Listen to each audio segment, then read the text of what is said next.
channel. Please subscribe my channel. ಎಲ್ಲರಿಗೂ ನಮಸ್ಕಾರಗಳು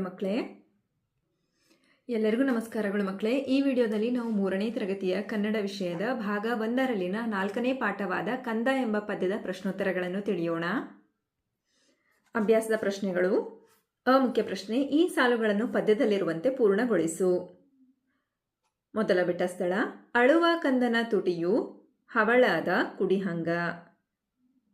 ಎರಡನೇ ಸಾಲು, ಆಡಿಬಾ ನನ್ನ ಕಂದ ಅಂಗಾಲ ತೊಳೆದೇನ. ಮೂರನೆಯ ಸಾಲು, ಕೂಸು ಇದ್ದ ಮನಿಗೆ ಬೀಸಣಿಗೆ ಯಾತಾಕ. ನಾಲ್ಕನೆಯ ಸಾಲು, ಕಂದಾನ ಕಿರಿಕಿರಿ ಇಂದೇನು ಹೇಳಲಿ. ನಂತರ ಮುಖ್ಯ ಪ್ರಶ್ನೆ, ಒಂದು ವಾಕ್ಯದಲ್ಲಿ ಉತ್ತರಿಸು. ಮೊದಲ ಪ್ರಶ್ನೆ, ತಾಯಿಯು ಕಂದನ ಅಂಗಾಲನ್ನು ಯಾವುದರಿಂದ ತೊಳೆಯುವುದಾಗಿ ಹೇಳುತ್ತಾಳೆ? ಉತ್ತರ, ತಾಯಿಯು ಕಂದನ ಅಂಗಾಲನ್ನು ತೆಂಗಿನಕಾಯಿ ತಿಳಿನೀರಿನಿಂದ ತೊಳೆಯುವುದಾಗಿ ಹೇಳುತ್ತಾಳೆ. ಪ್ರಶ್ನೆ 2, ಅಳುವ ಕಂದನ ತುಟಿಯನ್ನು ಯಾವುದಕ್ಕೆ ಹೋಲಿಸಲಾಗಿದೆ?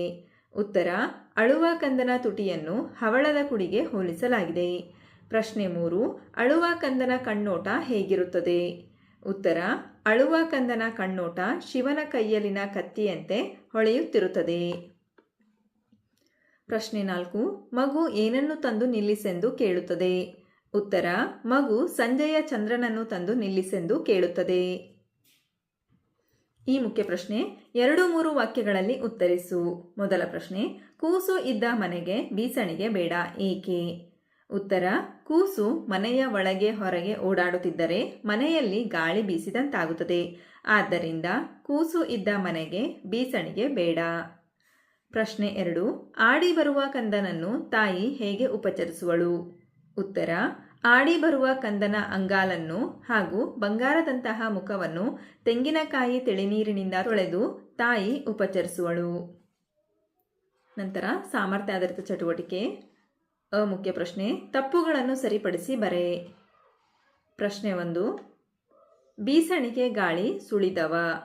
ಇದನ್ನು ಸರಿಪಡಿಸಿ ಬರೆದಾಗ ಬೀಸಣಿಗೆ ಗಾಳಿ ಸುಳಿದಾವ. ನಂತರ 2ನೇ ಪ್ರಶ್ನೆ, ಕುಡಿ ಹುಬ್ಬು ಬೇವಿನೆಸಳಂಗ ಅಂತ ಇದೆ. ಇದನ್ನು ಸರಿಪಡಿಸಿ ಬರೆದಾಗ ಕುಡಿ ಹುಬ್ಬು ಬೇವಿನೆಸಳಂಗ. ನಂತರ 3ನೆಯ ಪ್ರಶ್ನೆ, ಚಂದಮನ ತಂದು ನಿಲ್ಲಿಸೆಂದ ಅಂತ ಇದೆ ಮಕ್ಕಳೇ. ಇದನ್ನು ಸರಿಪಡಿಸಿ ಬರೆದಾಗ ಚಂದ್ರಮನ ತಂದು ನಿಲ್ಲಿಸೆಂದ. ನಂತರ ಮುಖ್ಯ ಪ್ರಶ್ನೆ, ಈ ಸಾಲುಗಳನ್ನು ನಕಲು ಮಾಡು ಅಂತ ಕೊಟ್ಟಿದ್ದಾರೆ.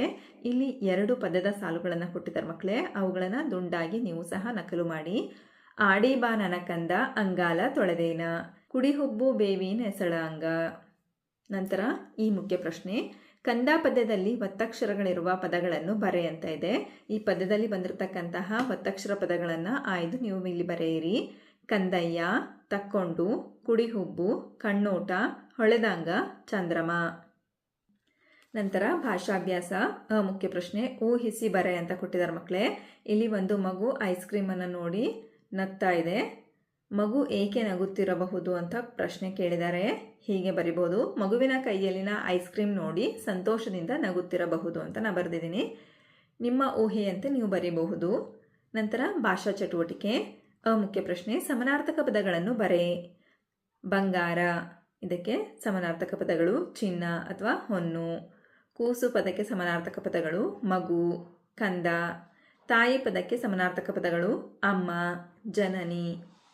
ಮುಖ್ಯ ಪ್ರಶ್ನೆ, ಈ ವಾಕ್ಯಗಳಲ್ಲಿ ಅಡಿಗೆರೆ ಹಾಕಿದ ಪದಗಳಿಗೆ ಗ್ರಾಂಥಿಕ ರೂಪ ಬರೆಯಿರಿ.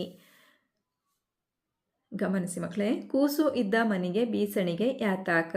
ಮನಿಗೆ ಅಂತ ಇದೆ, ಇದರ ಗ್ರಾಂಥಿಕ ರೂಪ ಮನೆಗೆ.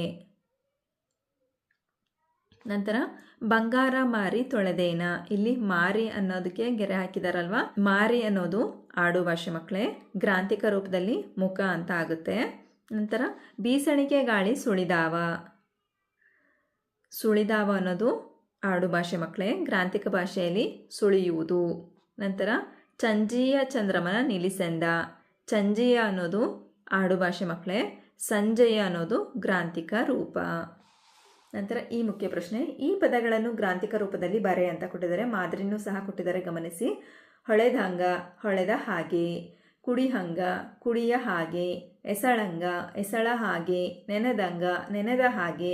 ಬಂದಂಗ, ಬಂದ ಹಾಗೆ. ಕುಳಿತಂಗ, ಕುಳಿತ ಹಾಗೆ, ಈ ರೀತಿಯಲ್ಲಿ ನೀವು ಸಹ ಗ್ರಾಂಥಿಕ ರೂಪದಲ್ಲಿ ಬರೆಯಿರಿ. ನಂತರ ಮುಖ್ಯ ಪ್ರಶ್ನೆ, ಕಂದ ಪದ್ಯವನ್ನು ಕಲಿತು ಹಾಡು, ಇಂತಹ ಜನಪದ ಹಾಡುಗಳನ್ನು ಸಂಗ್ರಹಿಸು ಅಂತ ಕೊಟ್ಟಿದ್ದಾರೆ ಮಕ್ಕಳೇ. ಈ ಚಟುವಟಿಕೆಯನ್ನು ನೀವು ಮಾಡಿ. ಹಾಗಾದರೆ ಮಕ್ಕಳೇ, ಈ ಪದ್ಯದಲ್ಲಿ ಬಂದಿರತಕ್ಕಂತಹ ಎಲ್ಲ ಪ್ರಶ್ನೆಗಳಿಗೆ ನಿಮಗೆ ಉತ್ತರ ಲಭಿಸಿದೆ ಅಂತ ನಾನು ಭಾವಿಸ್ತಾ ಇದ್ದೀನಿ. ಧನ್ಯವಾದಗಳು. ನಮ್ಮ ವಿಡಿಯೋ ಇಷ್ಟವಾದಲ್ಲಿ ಪ್ಲೀಸ್ ಸಬ್ಸ್ಕ್ರೈಬ್ ಮಾಡಿ, ಲೈಕ್ ಮಾಡಿ, ಶೇರ್ ಮಾಡಿ, ಪ್ರೋತ್ಸಾಹಿಸಿ.